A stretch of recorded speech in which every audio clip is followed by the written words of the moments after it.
Paddle, paddle, paddle. Dapat deeper yung paddle mo ha. Tapos pag push mo yung board, dapat close yung hands sa chest mo. Yan. 1, 2, 3, push. Yan. Yan. Dapat make sure na masyado nasa dulo, masyado nasa dulo. Just balance lang. Tandaan lang ha. Ito lahat yung paa. Go. Push up. Kanan. Sa gitna ng kanyang pagtuturo, napansin ni Coach Bidge si Bea. Tila interesado ang batang babae na matuto.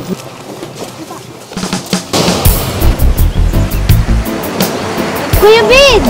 Yeah. Kanina ka pa nandiyan na. Gusto mo talaga matuto ah. Ano, gusto mo matuto? Oo naman. Kaya siya ay binigyan ng pagkakataon para masubukan ang larong ito. Preparation yan pag tayo mo. Paddle, ayan na yung wave. Push up. Push bend. Kukuha mo naman pala yung di-discuss ko kanina eh. Ang galing Sumay tayo. Tara, tara natin.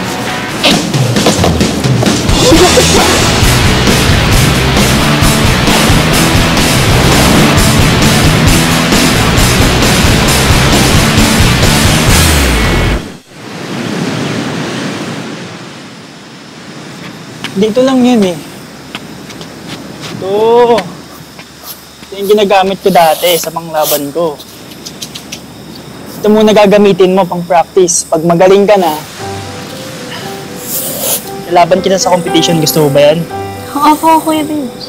Okay, buwanin ko lang ha. Ah! Yeah.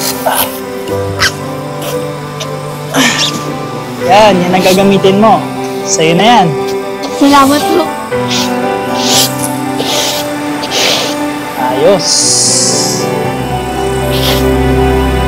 Salamat po talaga. Ngayon, susubukan mo na yung malalaking alon. Kaya mo na ba? Susubukan ko po. Sige.